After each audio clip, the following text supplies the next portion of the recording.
కాంగ్రెస్ ప్రభుత్వం నిర్ణయాలు బాగానే ఉన్నాయి, ఉచిత బస్సు బాగానే ఉంది అంటే మీరు మీ మైండ్లో ఉన్నది అంటే మీరు ఏదైతే జనాల్లోకి ఎవడు కూడా జనాలను నాశనం చేయాలని అనుకోరు. ఈ ప్రతిపక్ష పార్టీలు చెప్తా ఉంటాయి కదా, కాంగ్రెస్ ప్రభుత్వం కావాలని జనాలను నాశనం చేస్తుంది, ఇబ్బంది పెడుతుంది. కావాలని ఎవరూ చేయరు. ఎందుకు అందరికీ తెలిసిందే. చేస్తే మీ బతుకులు, మీ యొక్క జీవితాలు, మీ రాజకీయ మనుగడ ఏడిపోతుందో అందరికీ తెలుసు. మీరు మంచి చేయాలనే ఇంటెన్షన్ తోటే ఉన్నారు, బట్ దాని ఇంప్లిమెంటేషన్ ఎట్లా ఉన్నది, మీ కార్యాచరణ ఎట్లా ఉన్నది, మీరు జనాల్లోకి ఏ విధంగా తీసుకుపోతున్నారనేది చాలా ఇంపార్టెంట్ కదా.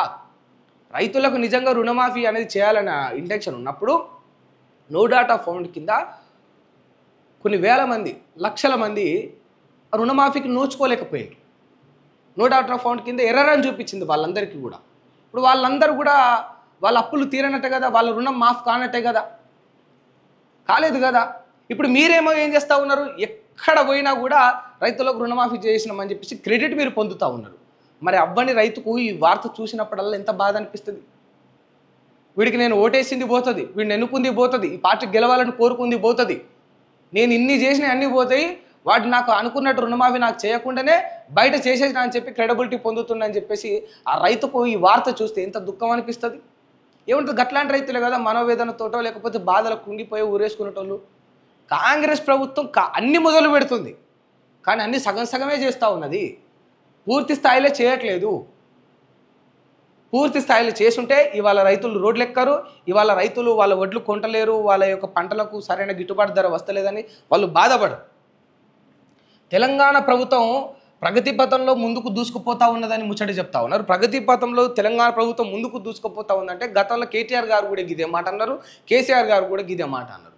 కానీ ఎక్కడ దూసుకుపోతా ఉన్నది, ఎక్కడ ఒక 4 బిల్డింగులు లేపి, ఓ 4 ఫారినర్స్ తోటి ఓ 4 పెట్టుబడులు పెట్టిపించి, ఏదో ఓ 40-50 ఉద్యోగాలు ఇప్పించి ప్రైవేట్ సెక్టార్లా మొత్తం గచ్చిబౌలి అంతా చుట్టూ డ్రోన్ కెమెరాలు పెట్టి, హైటెక్ సిటీ గచ్చిబౌలి అంతా చుట్టూ డ్రోన్ కెమెరాలు పెట్టి, ఎవరైనా ఒక సినిమా ఆయననో లేకపోతే ఏదైనా ఒక సౌత్ ఇండియా యాక్టరో ఎవరో ఒకరు వచ్చి అసలు ఇది వావ్, ఇది అసలు తెలంగాణనేనా అని ఒక మాట అనగానే ఈ క్లిప్పులన్నీ ఒక దగ్గర జోడించి ఎడిటింగ్ చేసి ఇక చూడండి తెలంగాణ ఎట్లా అభివృద్ధి చెందిందో, హైదరాబాద్ ఎట్లా ముందుకు దూసుకుపోతుందో, ప్రపంచంలో పోటీ పడుతుందో అంటారు.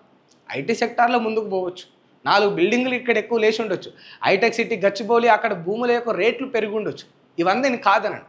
తెలంగాణ మొత్తం అంటే ఏది, తెలంగాణ మొత్తం అంటే అందులో నా ఊరు వస్తుంది, నీ ఊరు వస్తుంది, ఈ రాష్ట్రంలో ఉన్న ప్రతి ఊరు వస్తుంది, ప్రతి నియోజకవర్గం వస్తుంది, ప్రతి జిల్లా వస్తుంది, ఈ రాష్ట్రంలో ఈ గడ్డ మీద పుట్టిన ప్రతి ఒక్క తెలంగాణ పౌరుడు వస్తాడు.